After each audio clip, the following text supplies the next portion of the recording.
Friends, good morning everyone. कैसे हो आप सभी? आशा करती हूँ कि आप सभी अच्छे होंगे। देखो, अच्छी परिस्थितियाँ और बुरी परिस्थितियाँ तो आते रहती हैं, तो हमको सभी का सामना करके आगे बढ़ना है। तो आइए स्टूडेंट्स, आज हम क्लास 12th का नया सेशन 2021-22 के लिए सब्जेक्ट मैथ्स को स्टार्ट करते हैं। तो जो मैथ्स का पहला यूनिट है वो है संबंध एवं फलन। तो संबंध की परिभाषा एवं प्रकार को हम इस वीडियो लेक्चर में समझेंगे। इसके पहले आपने क्लास 11th में भी संबंध एवं फलन के बारे में पढ़ा है। तो आइए हम उन टॉपिक्स को पुनः रिवाइज करते हैं जिन्हें हमने पिछली कक्षाओं में पढ़ा है, और बहुत आसानी से हम संबंध एवं फलन को समझते हैं। तो स्टार्ट करते हैं हम संबंध एवं फलन। देखिए, संबंध एवं फलन जो है ये गणित का जो है एक महत्वपूर्ण हिस्सा है और बहुत सरल है। आप बिल्कुल इसे कठिन ना ले, क्योंकि इसका बेसिक अगर आपने समझा है तो आपको ये बहुत आसानी से समझ में आएगा। तो मैं इसके सारे छोटे छोटे बेसिक्स आपको पहले समझाती हूँ कि संबंध एवं फलन क्या है और कैसे हम इसे परिभाषित करते हैं। तो आप जो है वीडियो को लास्ट तक के देखें स्टूडेंट्स। पूरा जब आप देखोगे तभी आपको सभी चीज़ें समझ में आएगी। ठीक है, तो स्टार्ट करते हैं हम संबंध एवं फलन। रिलेशंस, ठीक है। संबंध को इंग्लिश में हम क्या कहते हैं? रिलेशन। वैसे आपने देखा है कि रिलेशन मतलब कि जैसे रिश्तेदार, इस तरह से भी हम इसको हिंदी में इसका मीनिंग निकालते हैं। तो गणित की भाषा में यहाँ पे रिलेशन यानी संबंध, तो अब हम इसे गणित की भाषा में पढ़ते हैं। रिलेशन एंड फंक्शंस, ठीक है। तो देखिए, ये कोटेशन दिया हुआ है। कोटेशन को पहले देख लेते हैं, काफ़ी अच्छा है। देखो, कोटेशन आपके सारे एनसीईआरटीज़ में कोटेशन दिया रहता है यूनिट के फर्स्ट में, तो आप उन कोटेशन को ज़रूर पढ़ा कीजिए।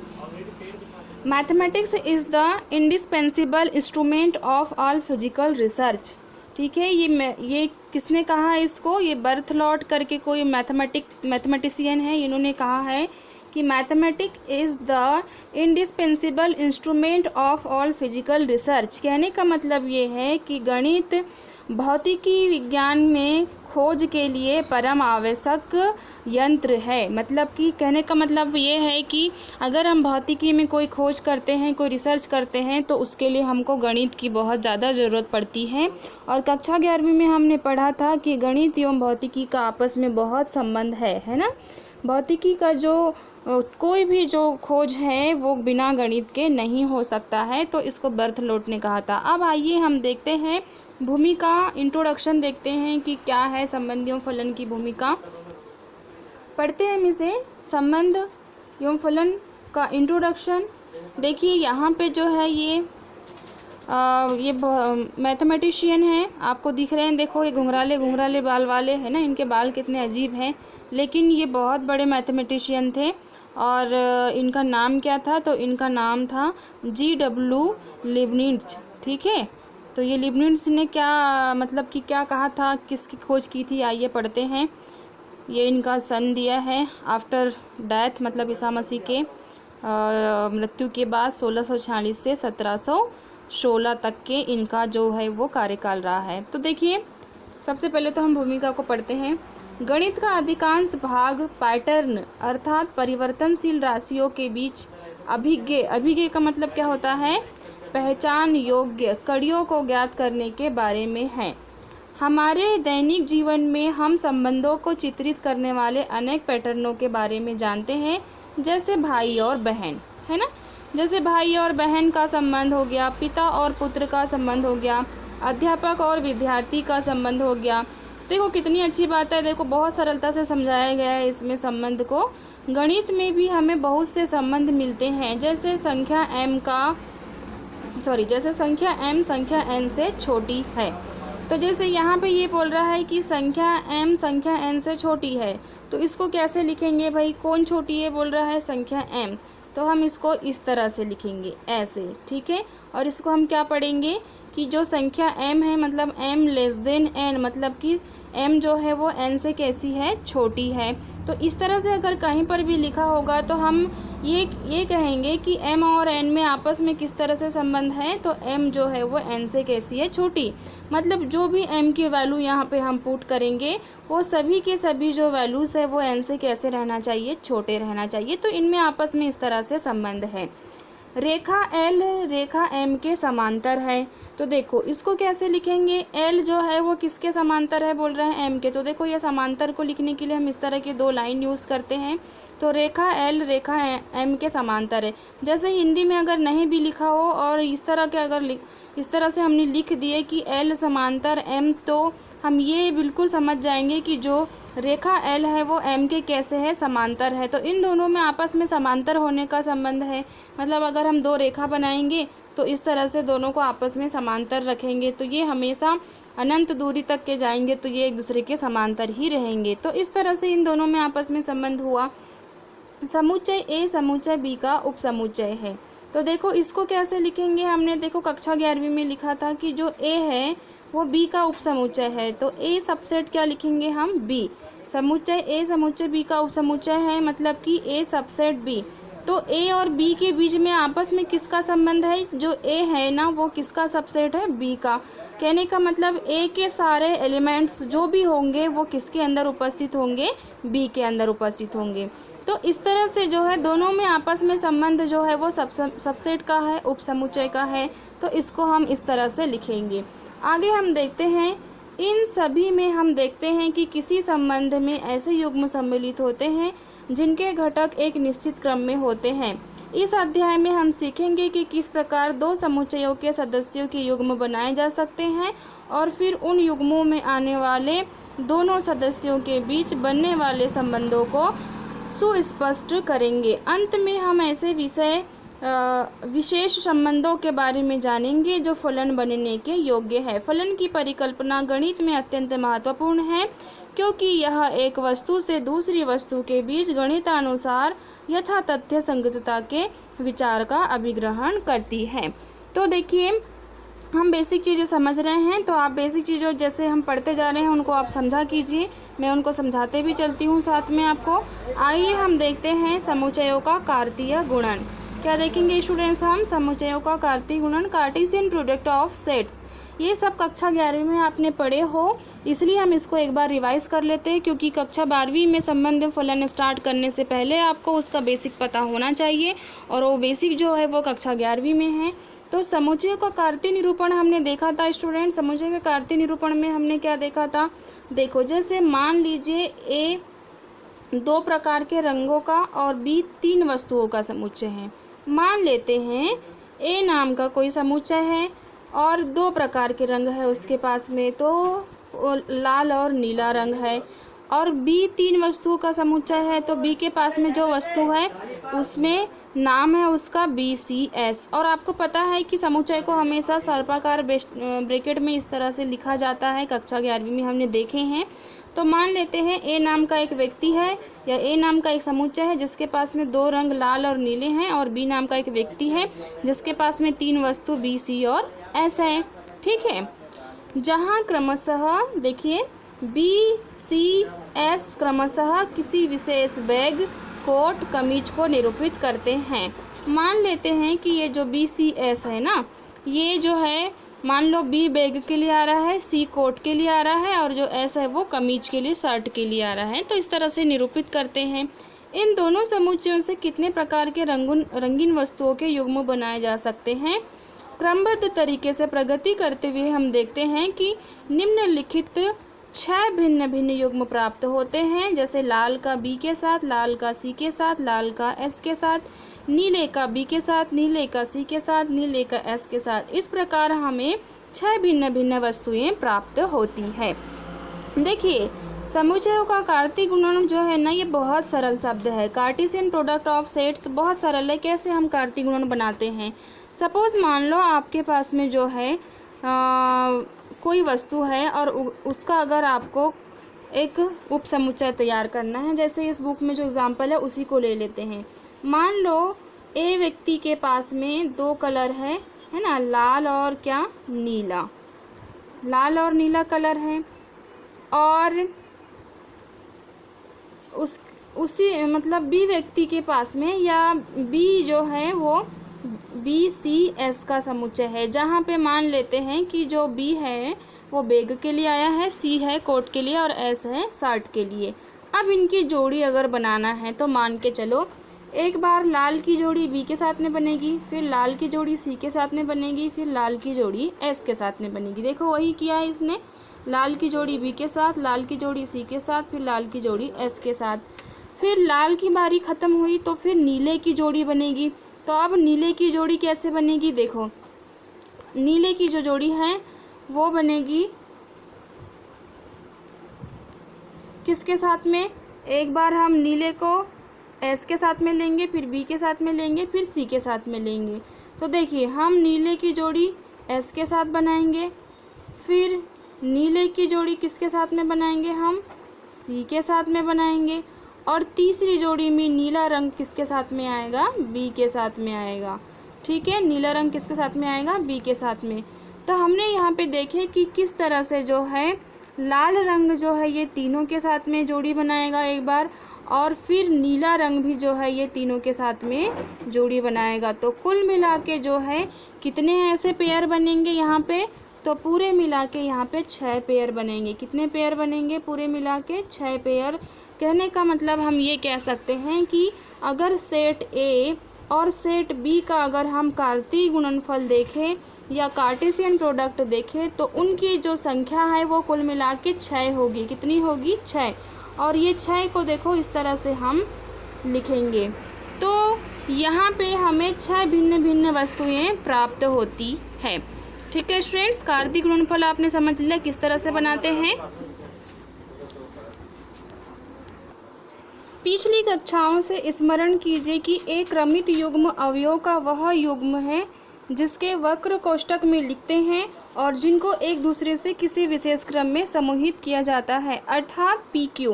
पी एलिमेंट पी और क्यू एलिमेंट क्यू, इसे हम निम्नलिखित परिभाषा से स्पष्ट कर सकते हैं। देखो यहाँ पे समुच्चय को लिखना सिखाया गया है कि किस तरह से जो है वो समुच्चय को कोष्ठक में लिखा जाता है ना, क्रमित युग्म को कैसे लिखा जाता है। जैसे परिभाषा से हम इसे समझते हैं। परिभाषा में क्या है, दो अरिक्त समुच्चयों, दो अरिक्त मतलब जिनके अंदर कोई ना कोई अवयव होना चाहिए। अरिक्त मतलब कि जो खाली ना हो, मतलब कि रिक्त समुच्चय ना हो। तो दो अरिक्त समुच्चयों P तथा Q का कार्तीय गुणन P क्रॉस Q उन सभी क्रमित युग्मों का समुच्चय है जिनको प्रथम घटक P से तथा द्वितीय घटक Q से लेकर बनाया जाता है, अर्थात P cross Q equal PQ such that P element P and Q element Q।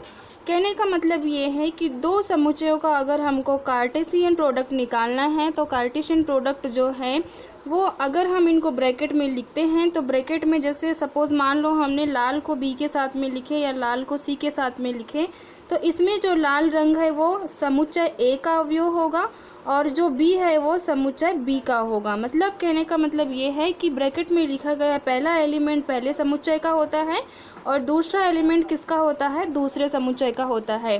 परिभाषा के अकॉर्डिंग सपोज़ मान लो यहाँ पे P जो है वो पहला सेट है और Q अगर दूसरा सेट है, तो इसमें हम कैसे लिखेंगे, P cross Q means P Cartesian Q equal P Q such that P element P and Q element Q। Suppose मान लो कि P का एलिमेंट अगर P है स्मॉल p और Q का एलिमेंट अगर Q है, तो उस तरह से हम इसे कैसे लिखेंगे, P element P and Q element Q। ये क्या परिभाषित कर रहा है, ये बताने की कोशिश कर रहा है कि इसमें पहला अवयव पहले समुच्चय का है और दूसरा अवयव दूसरे समुच्चय का है। यदि P या Q में से कोई भी रिक्त समुच्चय है तो उनका कार्तीय गुणन भी निम्न रिक्त समुच्चय होता है, अर्थात P क्रॉस Q इक्वल 5। देखिए यहाँ पे रिक्त समुच्चय की बात कर रहा है, रिक्त, और परिभाषा में यहाँ अरिक्त शब्द लिया है। अरिक्त का मतलब होता है कि जो रिक्त ना हो, मतलब जिसके अंदर कोई ना कोई एलिमेंट्स होना ही चाहिए। हमने पिछली कक्षाओं में पढ़े थे कि जो समुच्चय के प्रकार हैं, तो समुच्चय के प्रकार में एक ऐसा समुच्चय होता है जो रिक्त समुच्चय होता है, जिसको हम नल सेट कहते हैं, एम्प्टी सेट कहते हैं, जिसमें कोई भी एलिमेंट्स नहीं होते हैं।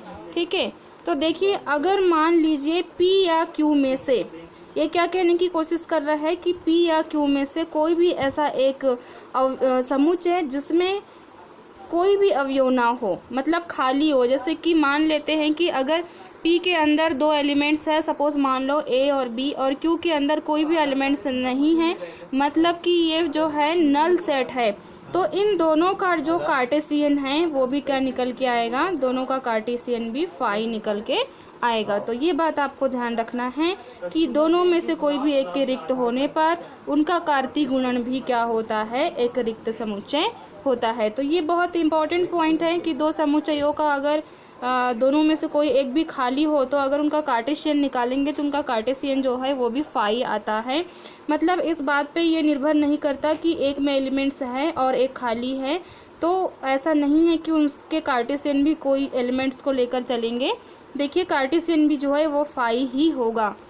आगे हम देखते हैं, उपरोक्त दृष्टांत से हमें ज्ञात है कि A क्रॉस B इक्वल, देखिए हमने सारे यहाँ पे कार्टेशियन प्रोडक्ट निकाले थे, लाल का B के साथ, लाल का C के साथ, लाल का S के साथ, नीला B, नीला C और नीला S। कुल मिला के A कार्टेशियन B में कितने एलिमेंट्स आए थे हमारे, पूरे 6। ठीक है, 6 से ज़्यादा नहीं और 6 से कम भी नहीं बन सकते, क्योंकि देखो दोनों के एलिमेंट्स के हमने जब युग्म बनाए तो युग्म जो है वो 6 ही बनेंगे, 6 से ज़्यादा या 6 से कम नहीं बनेंगे। तो टोटल नंबर्स कितने हुए इसके, पूरे 6 हुए। तो इस तरह से जो है यहाँ पर हमने कार्तीय गुणनफल को परिभाषा और कुछ उदाहरण लेकर समझे। आइए अब हम और एक एग्जाम्पल पर विचार करते हैं और समझते हैं कि किस तरह से जो है किसी भी समुच्चयों का कार्तीय गुणनफल मीन्स कार्टेशियन प्रोडक्ट हम फाइंड करते हैं। पुनः निम्नलिखित दो समुच्चयों पर विचार कीजिए। A बराबर DL MP के, जहाँ DL MP के दिल्ली, मध्य प्रदेश तथा कर्नाटक को निरूपित करते हैं, और B बराबर 01, 02, 03 क्रमशः दिल्ली, मध्य प्रदेश और कर्नाटक द्वारा गाड़ियों के लिए जारी लाइसेंस की प्लेट की सांकेतिक संख्याएं प्रकट करते हैं। कहने का मतलब ये है कि यहाँ पर सेट A जो है वो दिल्ली, मध्य प्रदेश और कर्नाटक को निरूपित कर रहा है, और जो सेट B है क्रमशः दिल्ली, मध्य प्रदेश और कर्नाटक द्वारा गाड़ियों के लिए जारी लाइसेंस प्लेट की सांकेतिक संख्या को प्रदर्शित करता है। देखिए यहाँ पे इनको इस तरह से डायग्राम के माध्यम से समझाया गया है। अब अगर हमको इनका कार्तीय गुणनफल निकालना है तो देखो वही मतलब हम जोड़ी बनाने वाला काम करेंगे यहाँ पर। ठीक है, कार्तीय गुणनफल में कैसे, देखो कैसे युग्म प्राप्त होंगे, इनको प्राप्त होने वाले युग्म कैसे बनेंगे। देखो सबसे पहले हम DL की जोड़ी 01 के साथ बनाएंगे, फिर 02 के साथ बनाएंगे, फिर 03 के साथ बनाएंगे। ये हो गए DL01, DL02, DL03। उसके बाद में हम MP की जोड़ी बनाएंगे, MP की जोड़ी 01 के साथ बनाएंगे, फिर 02 के साथ बनाएंगे, फिर 03 के साथ बनाएंगे। तो इस तरह के MP01, MP02, MP03, तो कुल मिला के जो है वो कितने यहाँ पे बन गए, 3 बन गए पूरे। ठीक है, इसी प्रकार KA की जोड़ी हम 01 के साथ बनाएंगे, फिर 02 के साथ में बनाएंगे, फिर 03 के साथ में बनाएंगे। तो इसके भी 3 जोड़ियाँ बनेंगी, मतलब 3 युग्म बनेंगे। तो कुल मिलाकर कितने युग्म हुए यहाँ पे, देखो DL के 3, ठीक है, और MP के कितने हुए 3, और KA के कितने हुए 3। तो 3 दूनी 6 और 3 तिया 9। तो देखो A क्रॉस B मतलब कि जो दोनों का कार्टेशियन है A और B एलिमेंट्स का, वो कितना निकल के आया यहाँ पे, पूरे देखो ये पूरे टोटल जो है यहाँ पे 9 जो संख्या में है, ये सभी के सभी इसके 9 कार्तीय गुणनफल हमारे पास में निकल कर आ गए। कहने का मतलब क्या हुआ स्टूडेंट्स, देखो बहुत सिंपल सी बात है कि A के अंदर कितने एलिमेंट्स थे, 3, और B के अंदर भी कितने एलिमेंट्स थे, 3। 3 और 3 का गुणा किया तो कितने हो गए, पूरे 9। तो 9 कार्टेशियन जो है इस तरह से निकल के आते हैं। मतलब सिंपल सी बात है, अगर हमको संख्या पूछे, उनके युग्मों को लिखने ना बोले और केवल संख्या पूछे, तो हम A के अंदर जितने एलिमेंट्स हैं और B के अंदर जितने एलिमेंट्स हैं उनका मल्टीप्लाई करके हम उनकी संख्या को पता कर सकते हैं। तो आइए अब हम और एग्जाम्पल्स को देखते हैं। जैसे यह सरलता से देखा जा सकता है कि कार्तीय गुणन में इस प्रकार 9 युग्म है, क्योंकि समुच्चय A और समुच्चय B में 3 अवयव है। इससे हम 9 सभी संभव संकेत पद्धतियाँ मिलती है हमें। यह भी नोट कीजिए कि इन अवयवों के युग्म बनाने का क्रम महत्वपूर्ण निर्णायक है। उदाहरण के लिए सांकेतिक संख्या DL01 वही नहीं है जो सांकेतिक संख्या 01 DL है। अंत में स्पष्टीकरण के लिए समुच्चय A1 A2 और समुच्चय B1 B2 B3 पर विचार कीजिए।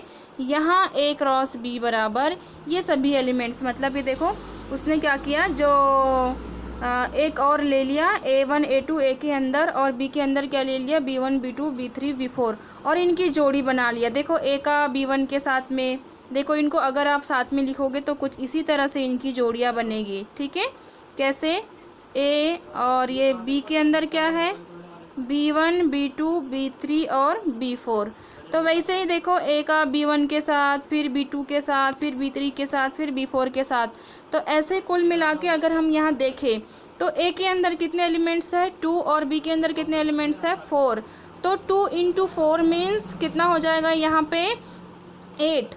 मतलब कुल मिला के अगर हम देखें तो यहाँ पे कार्तीय युग्म कितने बनेंगे 8। देखो 1 2 3 4 5 6 7 8। तो इस तरह से जो है कार्टेशियन प्रोडक्ट निकाला जाता है समुच्चयों का। तो हमने ये 3 एग्जाम्पल के माध्यम से बहुत अच्छे से समझ लिए इसको कि कार्टेशियन कैसे निकाला जाता है। आइए हम आगे बढ़ते हैं। यदि A और B वास्तविक संख्याओं के समुच्चय के उपसमुच्चय हो तो इस प्रकार प्राप्त 8 क्रमित युग्म किसी समतल के बिंदुओं की स्थिति निरूपित करते हैं तथा यह स्पष्ट है कि A1 B2 पर स्थित बिंदु B2 A1 पर स्थित बिंदु से भिन्न है।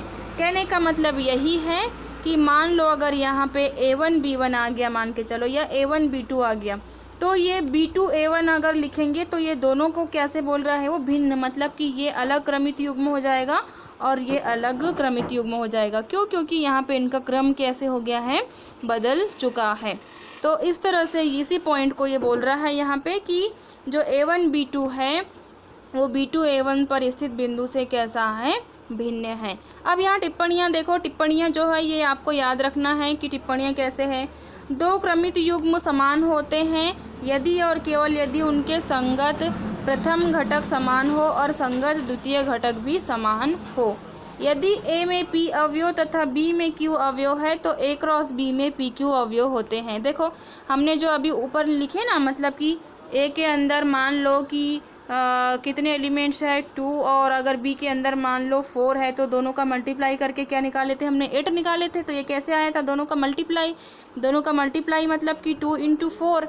तो जैसे वही बोल रहा है कि मान लेते हैं कि यदि A में P अवयव है और B में अवयव की संख्या क्या है U, तो Q है, सॉरी, तो A कार्टेशियन B इक्वल क्या निकलेगा PQ कहने का मतलब ये है कि A के अंदर के सभी एलिमेंट्स और B के अंदर के सभी एलिमेंट्स का अगर मल्टीप्लाई कर देते हैं तो ये जो है उसके कार्टेशियन निकल जाते हैं। ये सूत्र है, देखो ये कुल मिला के क्या है स्टूडेंट्स, ये सूत्र है। यदि A और B अरिक्त समुच्चय है और A या B में कोई अपरिमित है तो A क्रॉस B भी अपरिमित समुच्चय होता है।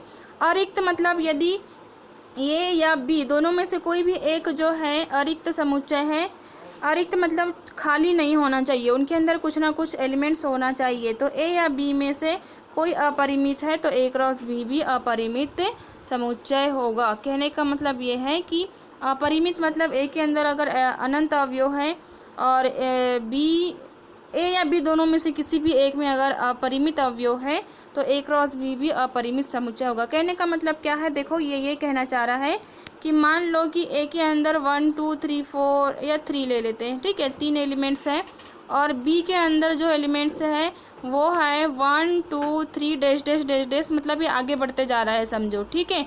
तो इसकी कोई सीमा नहीं, अनंत तक के जा रहा है। अगर हम दोनों का कार्टेशियन निकाले, ठीक है, तो यहाँ दोनों के कार्टेशियन की अगर संख्या निकाले मतलब PQ का मान निकाले मान लो, तो अब यहाँ तो हमको पता नहीं है A के अंदर तो 2 एलिमेंट्स है लेकिन B के अंदर कितने हैं वो पता है कि नहीं पता है, क्योंकि वो तो अनंत तक के जा रहा है। तो कुल मिला के हम ये मान लेते हैं कि इसकी संख्या तो अनंत है, तो जब दोनों का गुणा करेंगे तो फाइनली 2 गुणा अनंत, मतलब ये तो देखो अनंत ही आएगा कुल मिला के। तो वो यही कहना चाह रहा है कि यदि A या B अरिक्त है ना, अरिक्त मतलब उसमें एलिमेंट्स है लेकिन एक की सीमा सीमित है और एक कैसा है, असीमित है। तो A या B में से कोई एक भी अगर अपरिमित हो तो दोनों का जो कार्टेशियन है वो भी कैसा होता है, अपरिमित समुच्चय, जैसा हमने अभी इसके पहले के एग्जांपल्स को समझे।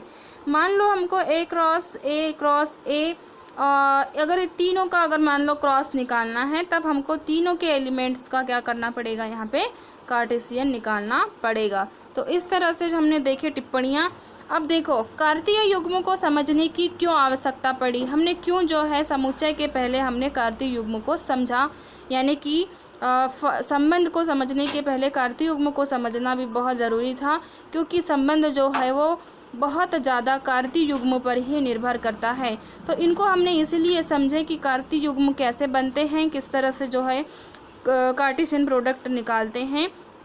ठीक है स्टूडेंट्स, तो देखिए यहाँ पे जो है एक कुछ एग्जांपल्स है, यहाँ पे सवाल है। जैसे ये तो मैं आपको बेसिक के लिए समझा रही हूँ, ये 12वीं का नहीं है, ये पिछली क्लास का है, क्योंकि पिछली क्लास का आपको समझना बहुत ज़रूरी है, इसलिए मैं जल्दी जल्दी यहाँ पे लेक्चर में समझा दे रही हूँ इनको सभी को। आप एक बार जो है इनको पुनः रिवाइज़ कर लो तो आपको जो है संबंध एवं फलन को समझने में काफ़ी आसानी होगी, इसलिए मैं ये सब चीज़ समझा रही हूँ। जैसे यहाँ पे ये एग्ज़ाम्पल है कि यदि x+1 एंड y-2 = 3 हो तो x और y के मान क्या होंगे। भाई सिंपल सी बात है।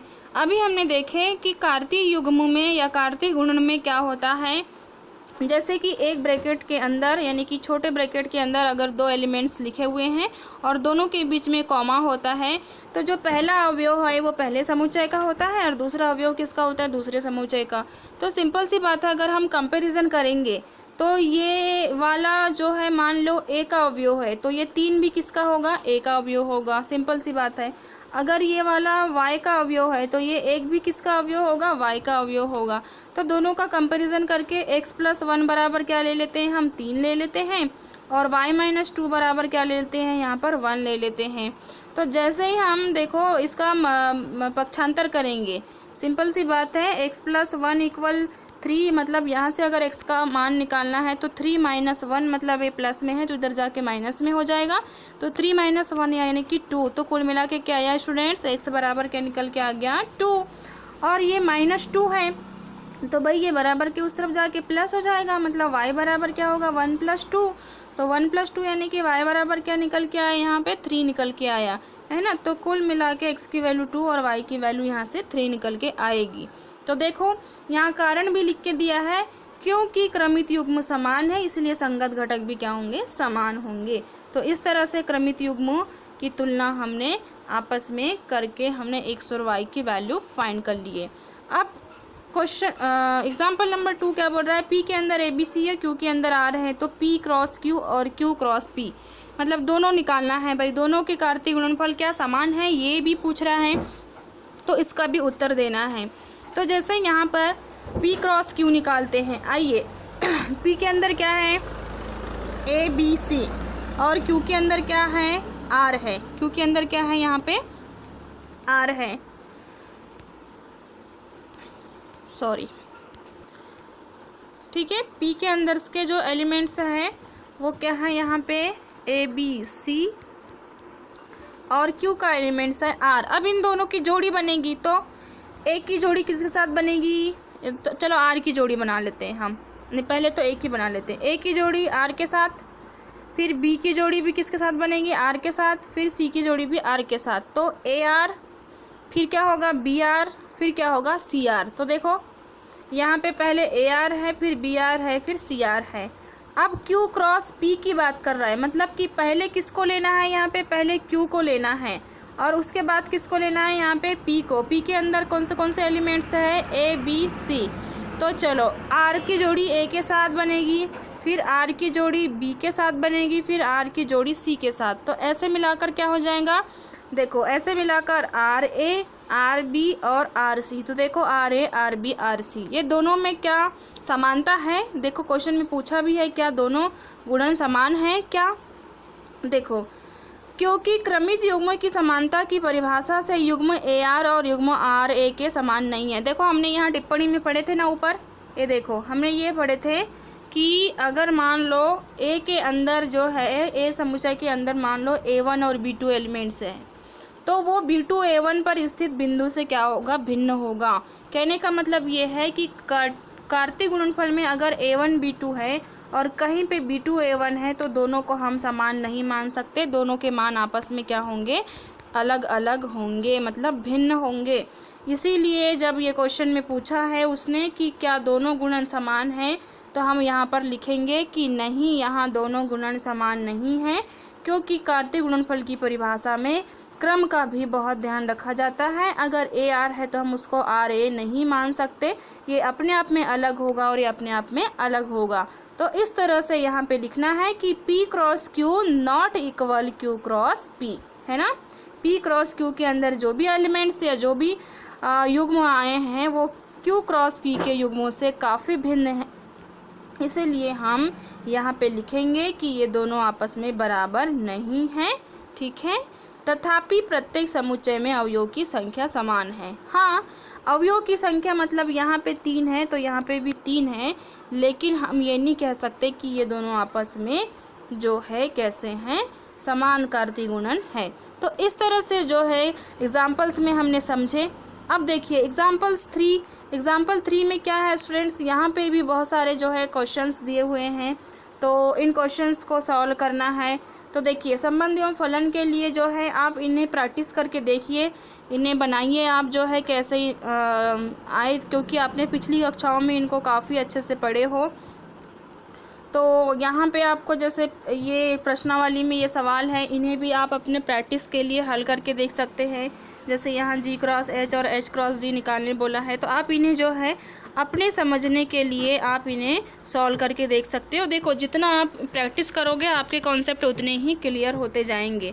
तो संबंध एवं फलन में हमने कार्टेशियन को अच्छे से समझा स्टूडेंट्स। देखो इस एक्सरसाइज के जितने भी सवाल हैं आप उनको रफ में हल करके देख लीजिए, बस सिर्फ प्रैक्टिस के लिए, आपके नॉलेज के लिए, क्योंकि जितना आप प्रैक्टिस करोगे आपका नॉलेज उतना ही बढ़ेगा। तो अब हम अपने मेन टॉपिक पे पहुंचते हैं कि संबंध जो है वो कैसे, कार्टेशियन से कैसे संबंध एवं फलन की परिभाषा को हम समझते हैं।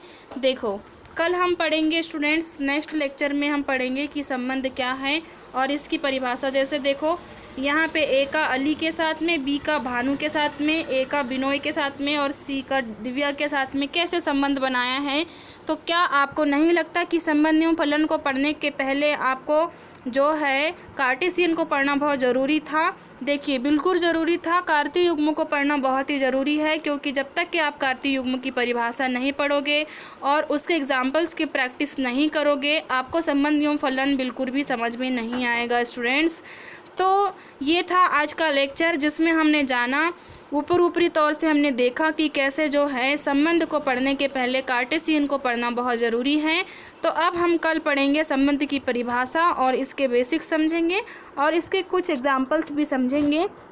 तो स्टूडेंट्स आज के लिए इतना ही। आप इन्हें प्रैक्टिस करिए, देखिए, इन्हें हल करके देखिए। अभी इनके नोट्स नहीं बनाना है, ये सिर्फ आपको समझने के लिए हैं। मैं आपको बताऊंगी कि नोट्स कहाँ से बनाना है और किन के नोट्स बनाना आपको स्टार्ट करना है। तो ठीक है स्टूडेंट्स, ये था आपका बेसिक लेक्चर आज का, जो बेसिक आपको समझना बहुत ही ज़रूरी था। तो मैं आपको मिलती हूँ नेक्स्ट लेक्चर में संबंध की परिभाषा के साथ में, बेसिक के साथ में। तब तक के लिए बाय बाय।